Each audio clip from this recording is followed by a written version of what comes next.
three people, and then two of those three people are then indicted. Work their members of Congress this is from their dishonest. party to pass their agenda. This is dishonest. If you have the party if your party is in charge in Congress, they look to the president to set the agenda for the party. After all, in the elections, people who turn out to vote are typically voting. So Biden never weaponized his DOJ, and that's what you're saying. Biden never asked. What's happening, everybody? Welcome to yesterday's news channel, where we watch CNN so you don't have to. Last night on NewsNight with Abby Phillip, Scott Jennings once again found himself surrounded.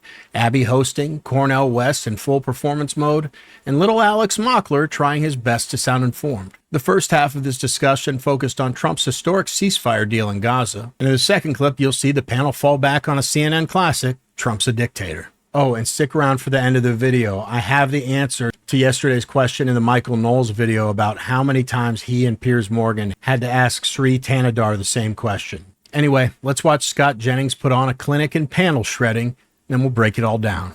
Let's go. There's going to be resistance. And so the question is, can Brother Trump follow through and be a justice seeker? But I think we'll see. I mean, I think that's the point that you're making. Proclivities. He's going to be much more tied to Netanyahu, who himself has to be accountable for war crimes himself. You say you think that he's inclined to not. That's my hunch, but I mean, Scott, we shall see. I'm not going to Trump. I'm not going to just foreclose his possibilities, but I'm not holding my breath. Yeah, I think Josh is right. We don't know what's going to happen next. I mean, you said the guns were silent. I wish that were totally true. Hamas is going around and executing some Palestinians right now, torturing them in the streets, and apparently they plan to execute more tomorrow. I mean, these are bad people. And totally agree. The idea that they're going to de-radicalize or willingly give up their arms, I'm skeptical of. So Sure. I worry for the Palestinians, actually, because of what Hamas is now doing to them inside of Gaza. But I've been wearing this pin for 2 straight years, waiting for these hostages to come home, and I've been waiting to take it off, and I'm going to take it off tonight because the 20 people came out, and I met some of the families earlier this year, and I've been following their stories quite closely, and I'm going to replace it with an American pin, American flag pin, because in my opinion, this was a huge victory for the American people, led by our president, but it was only through the power and the force of will of the President of the United States that 20 people returned to their families, that we have the beginnings of the possibility of a peaceful era in the Middle East, and that maybe a future can be had by millions upon millions of people in a place where it's sometimes hard to visualize a future. I couldn't be prouder to be an American tonight, because without the United States and without our president, this doesn't happen. But Brother Scott, though, are you concerned about the Palestinians? Can you take that off for the Palestinians and all of their suffering? Well, I'm concerned about what's happening to them right now. They're being shot in the street by Hamas. Well, they're under occupation, and it just had 20,000 babies killed in 23 months. I mean, do you believe that a hostage on the by Palestinians has the same value as a Palestinian incarcerated? I just have to ask that question. I don't regard some of the people that were in prison in Israel to be hostages. These were terrorists that we had to let go in order to get these 20 people back. The 20 living hostages did nothing wrong. Many, as Abby pointed out in her monologue, of the people the Palestinians wanted released are absolute terrorists who killed many people. Have no trial and have had no due process. These 20 people did nothing. The people taken on October the 7th were purely innocent. 99 innocent. He shuts the border down, but he's been violating so many rights of fellow citizens in terms of ICE and sponsoring it. Same is true internationally. When he attacks Iran, that's a violation of national sovereignty. That's a violation of international law. So that when it comes to international law, rule of law, and constitution, Are you still sticking up for Iran's nuclear capacity? We're not talking about Iran at all. We're talking about principle. We're talking about principle. Why are you going to reduce me to something like that? Why are you talking about principle? The only reason we were able to get this deal. He's talking about. And the fact that this worked, which, again, Trump deserves praise for, should teach Trump that building coalitions is a good thing. But that assumes that he wants to learn that. But there was a connection. That's not the case. There was a connection between the Iran strike and today. They would never have gotten to this point today if Iran had still been sitting there on the brink of or having the capacity to launch a nuclear weapon. The only way we got here today was for the head of the terror octopus to be totally cut off. Israel dramatically that's degraded what them. happened. What happened Trump is- takes out the nuclear facility. I mean, Voila. that's That was what a happened. What key happened is issue. that Trump decided he could pressure PB, and it worked. Yeah, and I mean, everyone's is like, Iran "Oh, why didn't cut off? Biden He do also that?" You're brought the saying that Arab if he hadn't states to the struck table. Fordow, I'm saying that's you're a saying, separate issue. No, it's no. not. He That's wanted to the pressure PB. restoration of Very the peace through connected. strength doctrine, and that's Very what connected, Trump and I know I get that. Well, it brings me no pleasure to say it, but I think it's time to put Cornel West in a home. Not only was it hard to understand, but what he was saying was crazy. On the topic of Donald Trump bringing a tangible opportunity for peace to a place everyone thought was a lost cause, Cornel West somehow takes that and twists it into sympathy for the Hamas terrorists who were captured. He asked some nebulous question like, do you value them, and will Trump essentially look out for the Palestinian criminals? They just can't help themselves, can they? I've said it 8,000 times on my channel alone. The left has a bizarre obsession with protecting criminals. I don't know what he means by value. I mean, do they have value as human beings? Of course. Do I care what's happening to them right now? Absolutely not. Will I concern myself with them at any time in the future? Very, very unlikely. I promise I'll get right back to the video, but there was something I just wanted to make very clear regarding Trump's peace deal. My commitment to the truth always comes first. And I don't know if it shows or not, but I do make every effort on this channel to look for the positive in any story we cover, if there's any to be found. You know, and right now, this peace deal is one of those rare moments where there's something to actually celebrate. I don't know how this whole thing unfolds from here. And yeah, I've got justified trust issues with both parties involved, but it seems like there's this instinct commentators have these days to immediately tear everything down, to go hunting for hidden motives and conspiracies before the ink even dries. It's politics. It's always going to have shady layers and backroom conversations, and I'll cover those as they arise. Since the deal was signed so recently, I've chosen to focus on the fact that two nations that have hated each other for decades sat under the same roof and signed a peace deal. It's history. I think what prompted me feeling like I need to explain this is in the first video where I covered the Gaza peace deal, you know, I saw a handful of comments basically saying, yeah, good for Trump, but I don't trust either side. And to be clear, I didn't take any of those comments as confrontational or you're wrong or you're an idiot. But to anybody who commented something that vain, or if you just feel that way,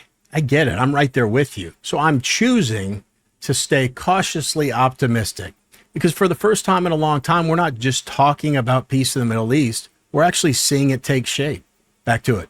Congress has been Donald Trump has been stomping on them, not even paying attention to them. He has absolutely been consolidating power by appointing loyalists into key positions across agencies. And then those agencies, I mean, Let's talk about who's setting precedent The president here. of the United States appointed people who support his agenda to are you place in telling the me, federal government? Are you telling me that you're okay my with goodness. Donald Trump asking Pam Bondi directly? It was supposed to be a DM, and he Come on. accidentally posted it. Don't just come on now. This is All presidents unprecedented. appoint their supporters and the people who support Do they their ask agenda their to federal supporters to agencies. indict three people, and then two of those three people are then indicted? Work their members of Congress this is from their dishonest. party to pass their agenda. This is Whether dishonest. if you have the party if your party is in charge in Congress, they look to the president to set the agenda for the party. After all, in the elections, people who turn out to vote are typically voting. So for the Biden never presidential weaponized his candidate. DOJ, and that's what you're saying. Biden never asked. No, he absolutely did. When did he ask You want Mayor to talk about Garland? lawfare? When did he ask? Whether or not they said do this or don't do that, both of those things would actually be off limits in a world in which DOJ That's the is executive allowed to branch. pursue. That's what the in executive a branch world in which DOJ If is Joe allowed to pursue the Biden was rule mad of law. about I Merrick mean, Garland do going you after think- ordinary parents, he could have put a stop to Scott, it. But I do you- think he loved Do you it. think I think that he the loved it. president should be engaged one way or another,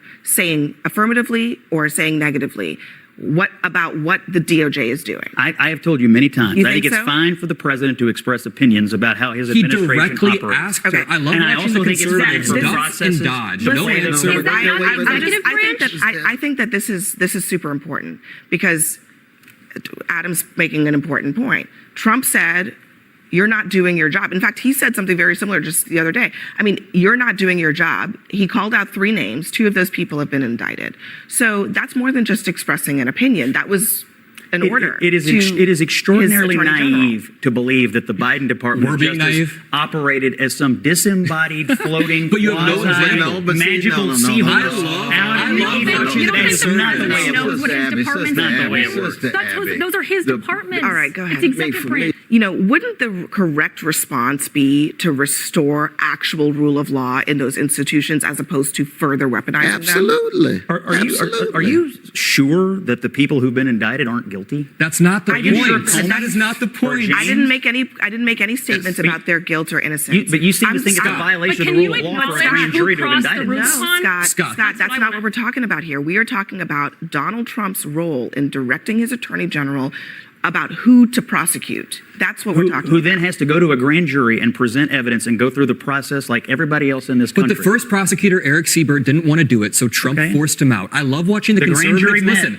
I love They watching the brought conservatives charges. on this I know you panel don't wanna dodge believe it, and but they weave with did. zero evidence whatsoever of any weaponization. I've asked you this multiple times, and you have no evidence, yet Donald Trump tried to send Pam Bondi a DM. This should be embarrassing that you are defending the President of the United States as he is directly asking. I'm defending All right. a process of grand Josh juries that's Rogan, existed in this country for a very I want to long just time. raise the It's only the second time I've covered that Alex Mockler kid. I guess this is apropos of nothing, but what he's saying in this clip is word for word the same argument he made last time I covered him. Like same tone, same pacing, same volume. It's like CNN just re-uploaded him to repeat the talking points. So the only two times I've covered him now, he gets very worked up and animated to name an exact time Biden ordered the DOJ to act. And Scott's response was essentially, how naive do you expect us to think you are to believe presidents don't direct the DOJ? Of course they do. They always have. The only question is who gets targeted and how hard they pretend the DOJ is independent. I seem to recall a time Trump was gearing up for a second presidential campaign, and then suddenly an avalanche of lawsuits came out of nowhere. Classified documents at Mar-a-Lago,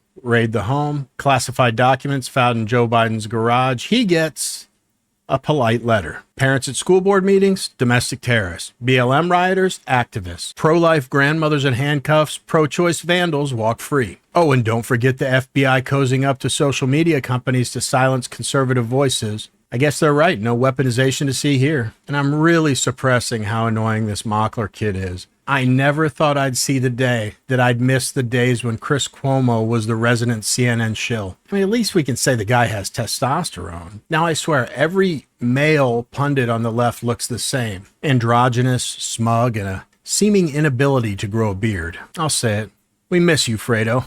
Come back. But what do you guys think? Are you like me? Are you cautiously optimistic about Trump's peace deal? Or what are your thoughts on it? And when it comes to the DOJ, do you think the people that aren't Scott Jennings or conservative on that panel really believe that Biden's DOJ was truly hands-off, or is just more propaganda? Let me know in the comments. Anyway, that's it for this video. But before I leave, I have the answer from yesterday's video as to how many times Sri Tanadar was asked the same question by Piers Morgan and Michael Knowles. It was like instant replay in the NFL on a bang play. This was a close one, and I think there's going to be a lot of disagreement. So while this is the official Yesterday's News Channel answer, I will accept appeals, but I'll need a full explanation. So I'm going to sign off now. Always put God first. And here's the long-awaited answer.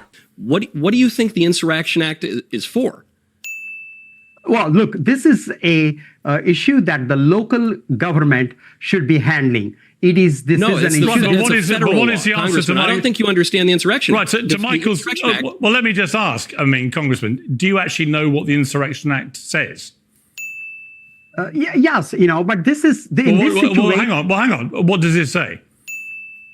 Well, look what we saw happen in January 6th in the Congress. That's insurrection. Are you familiar? Obviously, the government is citing the Insurrection Act as the empowerment to do what it's doing. Are you familiar with what the Insurrection Act Yes, I am. But allows? look, this president has used all kinds of excuses to break the law. This president has used... No, but that is the law. So what is the law, Congressman? You say you're familiar with the Insurrection Act, but you don't seem to be able to describe what it does, and you're actually contradicting it. So what do you think the Insurrection Act does? Look, the issue here is that we need our cities safe. Americans... But you seem to be struggling to explain what the Insurrection Act actually is. And Michael, quite rightly, is saying, well, can you just tell us? Well, whatever it is, when the National Guards are picking up trash and the National Guards are watering the flowers... Do you know what it is, the Act? Yeah. What is it? When there is an insurrection, the government has powers to use military, use reserve to address those situations.